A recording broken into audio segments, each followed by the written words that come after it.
the most important thing is the schedule. So currently, this is uploaded today, 25. And then, so let's go over. It's very important for us to be on the same page. So today we are going to talk about the material culture. And then February 2, we continue these conversations about textile materials.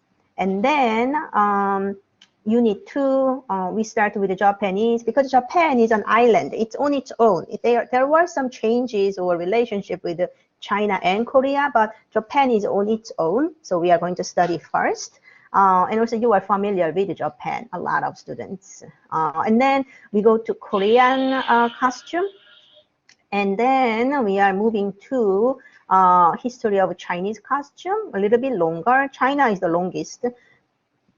And then we go to modern period. So around 1850 or so, Asian people start to adopt Western clothes, the ones that you are familiar with. You know, the top hat, men's jacket, right? Suits. Women will have some, you know, dart included, like a dress type of clothes, shorter, you know, put the leather shoes, those kind of things.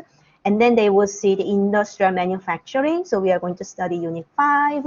And then Unit 6 is contemporary. This is new. I never included this before, but why not? Okay, let's talk a little bit about invention of the tradition, like a new invention of the tradition. Those kind of things. And then I want to have student presentations. I'm so glad that many of you are advanced students. So we are going to do this presentation, and I needed a little bit of a flexibility. You know, we don't have a visit to a museum, so usually we have a museum visit in one of these week, but we cannot have it. So I said individual meetings. So you know, you can make an appointment 10 minutes or 15 minutes each other, so I can go over your presentation materials, or we can talk about your career plan. I mean, not that if you, I mean, not that I want to force my opinions, but you know, it's always nice to talk to another adult, right? So we will see. But depending on my schedule, I may say, you know, like, oh, we won't meet one of these days. Then we will use April 26th for another lecture. So I want to have this presentation. Grading system.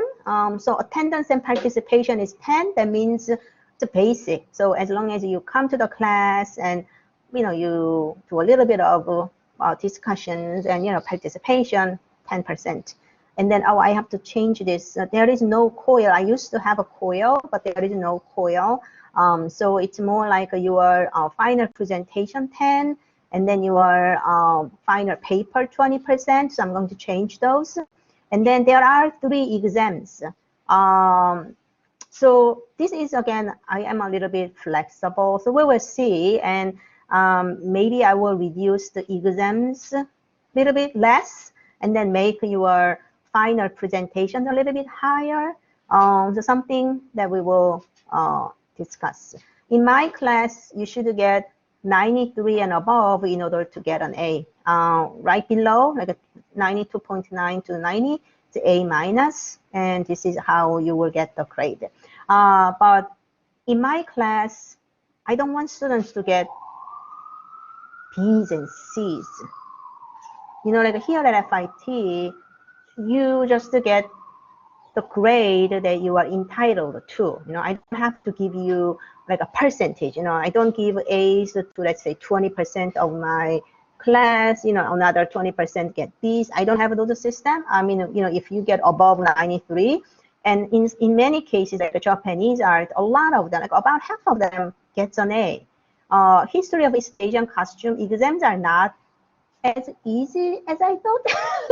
So that's why I am, you know, trying a new one. But so that's why a lot of students getting like an A minus last semester. But I don't want that to happen. I want you to get an A. You know, it's okay for me to get like a 20 students get an A. So I want you to be sort of ambitious.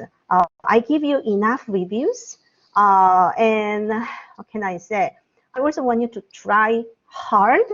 So that you should get an A's and B's sometimes. I mean, So let me quickly come out of it. So this is a little bit personal. So, you have option to get S grade, right? So last semester in my RT New York class, a lot of students were waiting to get in, right? I have a lot of students on waiting list, and then, but a few students in that RT New York class didn't submit their final paper. So if they don't submit final paper, what will happen? You lose 30%. So no matter how well you did in the beginning of the semester, you end up getting what? 69 points, right? Like 68 points, and you get D's. Professor? Yeah. Excuse me, I don't mean to interrupt, but I had a question about our final paper and presentation. What exactly do we have to do a paper and presentation on? Because I want to start like gathering the books if I need to from the library. Start doing the research. That is a very good question, Madeline. So I have a couple of ideas in my mind, and actually I already have a format for the final assignment. So I will open it up, but I want to clean up a little bit of the detail. But it's more like you choose a character research based on what you've learned, or you can also study a particular garment. Like we have this vest type of clothes called beads, for example. Like you want to, see the historical transformation of a specific garment. So there are a few choices. Okay. So I will open it up a little bit later. But anyhow, going back to my students last semester, so 3, 4 got D+, and that break my heart. I don't want to see those kind of bad grades. And then they changed it to S.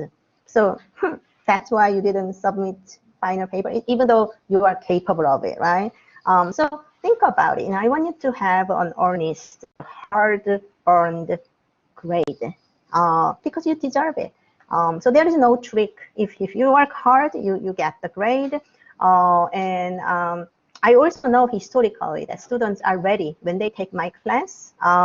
They plan usually a year or 2 years ahead of time. So they are all very good academic students. So anyhow, so take a look at this schedule, and then what's important is this one.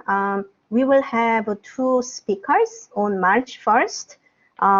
She is Dr. Minji Kim is a costume historian. She gives a lot of public lectures at Asian Art Museum in San Francisco. So she will meet us at let's say 10:30 to 11:30. And then next week we are going to have Professor Joanna Eicher. She's also a prolific writer on the topic of ethnic dress. She's retired now. So she's coming to FIT virtually to give this lecture again, 10:30 to 11:30. So we will have these 2 lectures on March 1 and March 8. And then we have a spring break, like these are built in. And then the readings that on this column, on the right column, are usually included. Now let's go to content section. Usually included in each unit. So here, say this is today's lecture. So I am going to talk a little bit about this chronology and other materials. And then readings in unit 1, if you open it, that's the Volmore and Young-Suk Kim. And why can't I open this? Hold on. Let me try this. What is wrong with it? Somehow, why do I have to click this? Anyhow, the Volmore, it's available in PDF, or Young-Suk Kim and Hye-won Kim also available in PDF, so you can download it in PDF. Why can't I click this?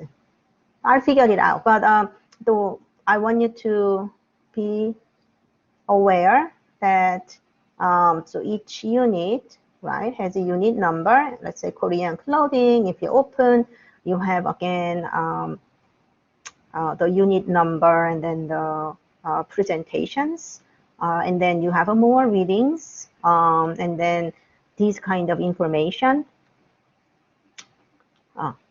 So actually, in East Asian art, I mean, not art, East Asian costume, as much as in Western art, so everything is DIY. If you want to make your own clothes, you can make it. It's not very difficult. I went to high school in South Korea, and during high school, I was able to create my own, men's jacket and men's pants, or I was able to make my own hanbok, jogori, like the jacket, and then the long skirt. These are not very difficult. Like, look at the skirt. It's basically gathering skirt, right? And there is all the measurements now in a home economics style, pattern making. There is a, like, what is it? The little calculation table. So which size you have to use. So it's all possible if you want to. So that's why I added those kind of how to make things possible. And then if you search for it, then you will find that paper folding for these traditional clothes as well. So there are a lot of DIY videos and resources, but I really want you to read those as well for fundamental knowledges, textiles.